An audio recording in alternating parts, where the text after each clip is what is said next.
ప్రస్తుతం లక్కీ హీరోయిన్గా కొనసాగుతుంది శృతి హాసన్. ఆమె పర్సనల్ లైఫ్ గురించి ఓ వార్త ఇప్పుడు నెట్టింట హల్చల్ చేస్తోంది. తన ప్రియుడు శాంతను హాజరికను శృతి సీక్రెట్గా పెళ్లి చేసుకుందని కొద్ది రోజులుగా వార్తలు వినిపిస్తున్నాయి. అయితే ఈ విషయాలపై శృతి రియాక్ట్ కాలేదు.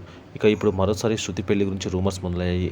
అయితే ఇంత రచ్చ ఎందుకు మొదలైంది అంటే దానికి కారణం సోషల్ మీడియా ఇన్ఫ్లుయర్ ఓర్హాన్ అవర్త్రమణి అలియాస్ ఓరి ఓ ఇంటర్వ్యూలో మాట్లాడుతూ శృతికి పెళ్లైందని అన్నాడు. ఇంటర్వ్యూలో ఓరి మాట్లాడుతూ ఒకసారి శృతి హాసన్ తనతో చాలా రూడ్గా ప్రవర్తించిందని గుర్తు చేసుకున్నాడు. ఆమెతో ఫోటో దిగాలి అనుకోగా శృతి ప్రవర్తించిన తీరు తనను ఎంతో బాధించిందంటూ వెల్లడించాడు. బహుశా ఆమె భర్తతో నేను మంచిగా ఉండటం వలన శృతి అపార్థం చేసుకోవచ్చు అంటూ చెప్పుకొచ్చాడు. దీంతో శృతి హాసన్ పెళ్లి వార్తలు మరోసారి నెట్టింట వార్తలయ్యాయి. అయితే ఈ పెళ్లి వార్తలపై శృతి స్పందించింది. నాకు ఇంకా పెళ్లి కాలేదు. ప్రతి విషయం గురించి మీతో పంచుకునే నేను పెళ్లి గురించి ఎందుకు దాస్తాను అంటూ తన ఇన్స్టా స్టోరీ రాసుకొచ్చింది.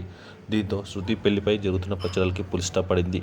40 ఏళ్లకు దగ్గరగా ఉన్న ఈ బ్యూటీ కాస్త లేట్ అయినా లేటెస్ట్గా ఇండస్ట్రీని ఏలుతూ రచ్చ చేస్తుందని చెప్పాలి.